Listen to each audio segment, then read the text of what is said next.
নমস্কার, আমার সকল প্রিয় ছাদ বাগান বন্ধুরা। ইউটিউব চ্যানেল মুখার্জিস গার্ডেনে আপনাদের সকলকেই স্বাগত জানাই। আশা করি আপনারা সকলেই ভালো আছেন। আপনাদের সকলের মঙ্গল কামনায় আজকের নতুন একটি ভিডিওয়ে আপনাদের সকলকেই স্বাগত জানাই। সবুজ পৃথিবী আর বাচ্চা শিশু ভালোবাসে না এমন মানুষ বিরল। বিশুদ্ধ বাতাস সঙ্গে সুন্দর মনোরম পরিবেশে বসবাস করতে আমরা সবাই চাই। তাই আগে পরে কিছু না ভেবে যে কোনো কাজ আমরা অনেকেই করে থাকি। গাছপাগল মানুষরা যেখানেই বসবাস করুন না কেন, এক চিলতে জায়গার মধ্যেও কিছু না কিছু গাছ আমরা বসিয়ে থাকি। জায়গা নেই, পা রাখার জায়গা নেই, তবুও বেশি গাছ কম জায়গায় করার জন্য লোহা প্লাস্টিকের পাইপ ব্যবহার করে থাক করে বেশি গাছের জায়গা করেছি। বড় গাছ ছোট জায়গায় পাত্রের মধ্যে তৈরি করে চলেছি। দু চারটি ফলের জন্য বছরের পর বছর ধরে তার শিকড় কেটে ডালপালা কেটে সুন্দর শেপে রাখার চেষ্টা করেই চলেছি। কবে আমি এই গাছে পাতার থেকেও ফল বেশি পাবো, লাভ ক্ষতি চিন্তাই করি না। আগে ভাবি না, পরে ভাবি বিপদে পড়লে। মর্মাহত চোখের জলে বিদায় জানাতে হয় সেই সমস্ত সন্তানদের জন্য। যদি টাকা থাকে তো জায়গা কিনে সেই সন্তানদের রাখতে হবে, নয়তো বিক্রয় করে দিতে হবে। একেবারে শেষ অবস্থায় গাড়ি ভাড়া করে অনাথ আশ্রম রেখে আসতে হবে গাছগুলিকে। সেখানেও কি শান্তি আছে? চলল এরপর টর্চার। ফের শিকড় কেটে ডাল ছেঁটে নার্সারিম্যানরা তাদের হাতের জাদু দেখাতে আরম্ভ করলো। আরও ছোট্ট পাত্রে কিছুদিনের মধ্যে গাছ ভরে ফুল ফলে ভর্তি করে ফেলল।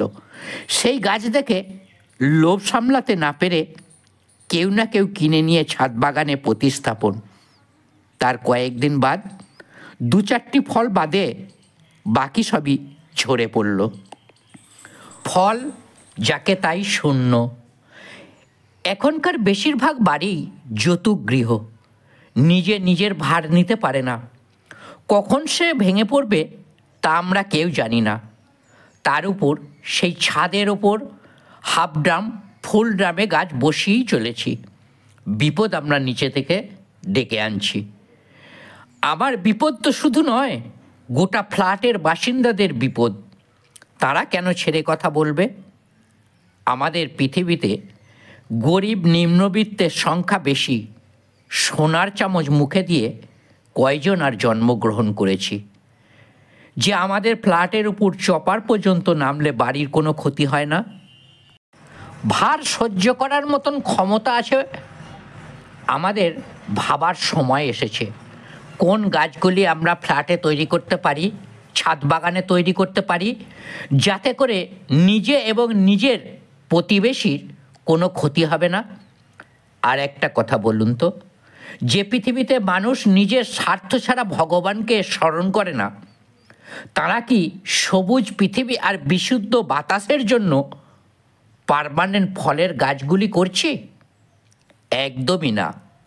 যে গাছগুলি তৈরি করছি, যা খরচ হচ্ছে, সেই খরচটা কি আমরা তুলতে পারি? কোনো দিন সম্ভব নয়। ছাদ বাগানে টবের গাছে, তাই দু চারটি ছাদ বাগান দেখে আমাদেরও ইচ্ছা শক্তি জাগে যে ওরা পারছে, আমরা কেন পারবো না? এটা সম্পূর্ণ ভুল পথ। আমরা যেমন আমাদের সন্তানদের দেশের 1 নম্বর স্কুলে টাকার জন্য ভর্তি করতে পারি না, তেমনি আমাদের ফ্ল্যাটের ছাদের ক্ষমতা অনুযায়ী, ভার বহন করার ক্ষমতা অনুযায়ী গাছপালা তৈরি করা উচিত। না হলে একদিন সবারই তিল তিল করে বড় করা গাছগুলিকে বিদায় জানাতে হবে, পড়শির গালমন্দ শুনতে হবে।